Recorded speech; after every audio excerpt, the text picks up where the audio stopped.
तर सर्वप्रथम तुम्हा सर्वांना 79व्या स्वातंत्र्य दिनाच्या कैलासवासी सुरेश पांडुरंग म्हात्रे प्रतिष्ठान कोणगाव कडून तुम्हाला खूप खूप शुभेच्छा। तर मित्रांनो, मी मागे एक जो ब्लॉग टाकला होता त्याच्यावर बऱ्याच जणांच्या कमेंट वगैरे आल्या। त्यातील एक महत्त्वाची कमेंट म्हणजे माझा सबस्क्रायबर कबीर माथुर यांनी एक कमेंट टाकली होती। त्या कमेंटसाठी उत्तर म्हणून आम्ही हा दुसरा ब्लॉग आज शूट करतो। तर कबीर माथुर याची कमेंट आहे की तुम्ही ज्या थर्माकोलवरती नक्षा कशा कोरता, त्यानंतर तुम्ही कलर जो देता डेकोरेशनला त्याला कलर कोणता देता आणि त्याला ग्लो कसा येईल, तर यावरती मी आज हा व्हिडिओ बनवणार। तर कबीर माथुर, मी तुला सांगेन की तुम्ही जेव्हा थर्माकोलवरती नक्षी कोरता तेव्हा तुम्ही पाहू शकता की बाजारामध्ये सहजपणे अशा नक्षा उपलब्ध असतात। त्याच्यानंतर ही नक्षी थर्माकोलवरती तुम्ही आता माझा बघू शकता, माझा छोटा भाऊ रोहित दादा म्हात्रे एक आमच्यासाठी नक्षी कोरत आहेत। तर तुम्ही पाहू शकता ही नक्षी तुम्ही अशी थर्माकोलवरती ठेवून तुम्ही या शोल्डर मशीनच्या सहाय्याने तुम्ही नक्षी कोरू शकता तुम्हाला जसे हवे। आणि अशा अनेक प्रकारच्या नक्षी बाजारामध्ये सहज उपलब्ध असतात। तुम्हाला ज्या हव्या आहेत तशा डिझाईनमध्ये तुम्ही नक्षी घेऊन या शोल्डर मशीनच्या सहाय्याने ती नक्षी तुम्ही कोरू शकता। त्यानंतर तुमचा दुसरा प्रश्न होता की तुम्ही कलर तुम्ही एशियन पेंटचे रॉयल कलर वापरू शकता डेकोरेशनला।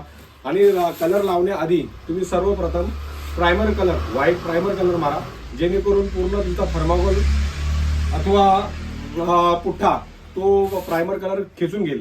त्यानंतर तुम्हाला जो हवा असलेला कलरचा शेड तुम्ही डेकोरेशनसाठी वापरू शकता।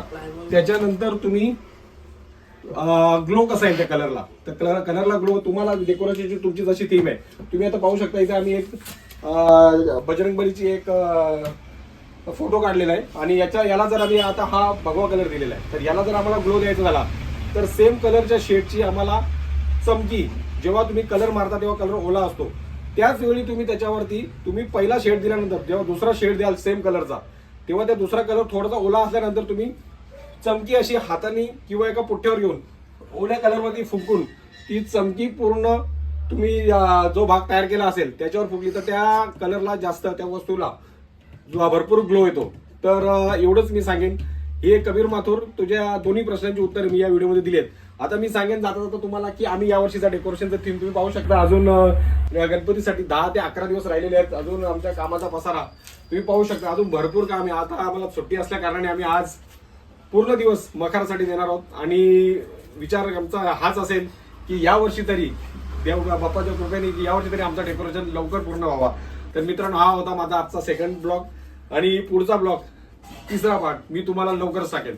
तोपर्यंत जाता तुम्हाला सर्वांना एक जोरदार गणपती बाप्पा